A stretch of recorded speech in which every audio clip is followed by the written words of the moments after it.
Everyone, welcome back to my YouTube channel. तो जैसा कि आपको पता है आपके सीटेट के कुछ दिन शेष रह गए हैं, जिसकी स्ट्रैटेजी मैं आपसे शेयर कर रही हूँ। इसमें मैंने सीडीपी के लिए एक इम्पोर्टेंट सीरीज को स्टार्ट किया है, जिसमें मैं केवल आपके लिए इम्पोर्टेंट टॉपिक्स लेकर आऊंगी जो आपके एग्जाम की दृष्टि से बहुत ज़्यादा इम्पोर्टेंट होंगे, जिसका आज टॉपिक 4 है। 3 टॉपिक्स मैंने करा दिए हैं। अगर आपने अभी तक नहीं देखे तो आप जाकर प्लेलिस्ट चेक कर सकते हैं।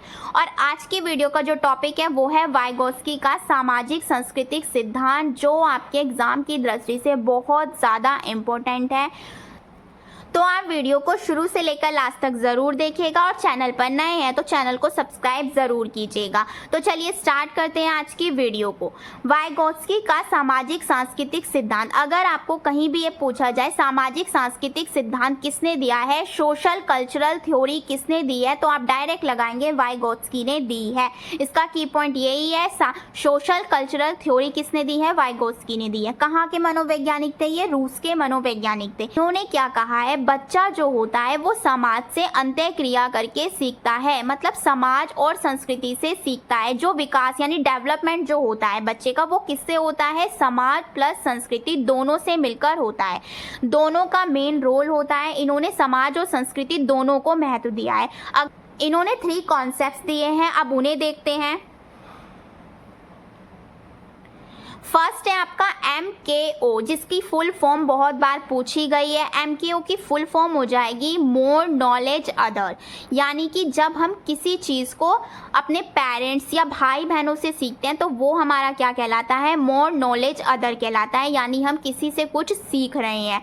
इसके अलावा है स्कैफोल्डिंग। स्कैफोल्डिंग को बोलते हैं पान, ढांचा या मचान। इसमें क्या होता है, जब एग्जाम्पल देती हूँ मैं आपको, जब बच्चा साइकिल चलाना सीखता है तो कोई भी सिखा सकता है उसे, पापा हो या भाई हो, तो वो पीछे से पकड़ते हैं उसको, फिर वो धीरे धीरे क्या करते हैं, छोड़ने लगते हैं, यानी एक टेम्परेरी हेल्प देते हैं। अब बच्चे को टेम्परेरी हेल्प दी जाए किसके द्वारा, माता पिता भाई बहन, वो किस में थे, MKO में। यानी MKO द्वारा दी जाने वाली जो टेम्परेरी हेल्प होती है वो हमारी क्या कहलाती है, स्कैफोल्डिंग कहलाती है।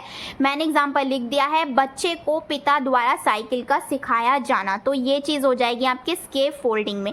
3 कॉन्सेप्ट्स आपको जरूर याद रखने हैं, इससे बहुत बार क्वेश्चंस रिपीट हुए हैं। फर्स्ट मैंने आपको बता दिया। सेकंड आप देखते हैं थर्ड है आपका ZPD, zone of proximal development. इसे समीपस्थ निकटवर्ती विकास का क्षेत्र भी बोलते हैं। इसकी फुल फॉर्म भी आपको याद होनी चाहिए, बहुत बार पूछी गई है।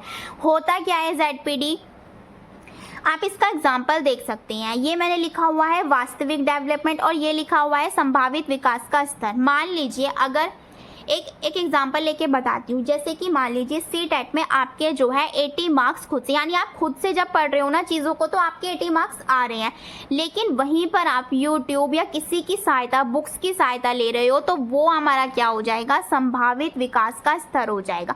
और इन दोनों के बीच में जो आप ये हेल्प ले रहे हो, किसी की भी ले रहे हो, यूट्यूब हो गया या कोई भी आपका बड़ा हो गया या बुक्स होगी, जितनी भी जिसकी भी आप हेल्प लोगे, तो इन दोनों के जो ये बीच का डिफरेंस होगा, यानी बुक्स होगी या YouTube हो गया, तो जो भी बीच का ये डिफरेंस होगा तो वो हमारा क्या कहलाएगा, ZPD। आई होप आपको चीज़ें क्लियर हो गई होंगी। ये मैंने एग्जाम्पल लिखा भी हुआ है। सीटेट में जब आप खुद से तैयारी कर रहे हो तो आपके 80 मार्क्स आ रहे हैं और वहीं आपके बीच में कोई मदद कर रहा है, मान लीजिए यूट्यूब कर रहा है, कोई बुक कर रही है या किसी का सहारा आप ले रहे हो, नोट्स का या कुछ भी, और आपके उसके बाद आ रहे हैं सीटेट में 130 मार्क्स आप लेके आ रहे हो, तो यहाँ पर आपने जिसकी भी सहायता ली बीच में, तो वो हमारा क्या कहलाता है, ZPD कहलाता है। आई होप ये चीज़ क्लियर हो गई होगी आपको।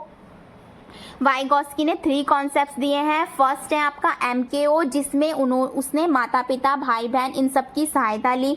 सेकंड है आपका स्कैफोल्डिंग। स्कैफोल्डिंग में क्या होता है, MKO द्वारा जितनी भी मदद की जाती है हमारी, तो वो हमारी क्या कहलाती है, स्कैफोल्डिंग कहलाती है। थर्ड है हमारा ZPD में मैंने आपको एग्जाम्पल से बता दिया। अगर आप खुद से तैयारी कर रहे हो, यानी वास्तविक डेवलपमेंट, रियल डेवलपमेंट जो हो रहा है आपका, आप खुद से तैयारी कर रहे हो तो आपके 80 मार्क्स आ रहे हैं, और अगर बीच में आप किसी की मदद ले रहे हो और आपके फिर 130 बन रहे हैं, तो वो बीच का जो डिफरेंस होगा वो हमारा क्या कहलाएगा, ZPD। आई होप चीज़ें क्लियर हो गई होंगी।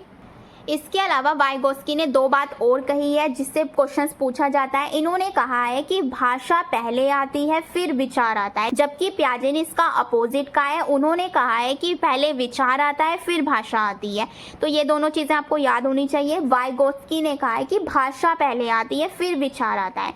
इसके अलावा दूसरा पॉइंट इन्होंने बताया है, बच्चा जो होता है निज भाषण, आंतरिक वाक यानी स्वयं से बात, खुद को गाइड करता है। इन्होंने ये दो पॉइंट बहुत ज़्यादा इंपॉर्टेंट दिए हैं जिससे क्वेश्चंस पूछे गए हैं, तो इन दो पॉइंट्स को आपको ज़रूर से ज़रूर करना है। आई होप आपको वाइगोस्की का सोशल कल्चरल थ्योरी बहुत अच्छे से क्लियर हो गया है। इसकी पीडीएफ जो है आपको मेरे टेलीग्राम पर मिल जाएगी, तो मेक श्योर आप मेरे टेलीग्राम ग्रुप को भी ज़रूर ज्वाइन करें। अगर आपकी कोई भी क्वायरी हो तो आप मुझे नीचे कमेंट कर सकते हैं। इसी तरीके से मैं आपके लिए इंपॉर्टेंट टॉपिक सीरीज लाती रहूँगी। अगर आपको वीडियो हेल्पफुल लगी हो तो प्लीज़ वीडियो को ज़्यादा से ज़्यादा शेयर कीजिएगा, लाइक कीजिएगा, कॉमेंट कीजिएगा। Thank you.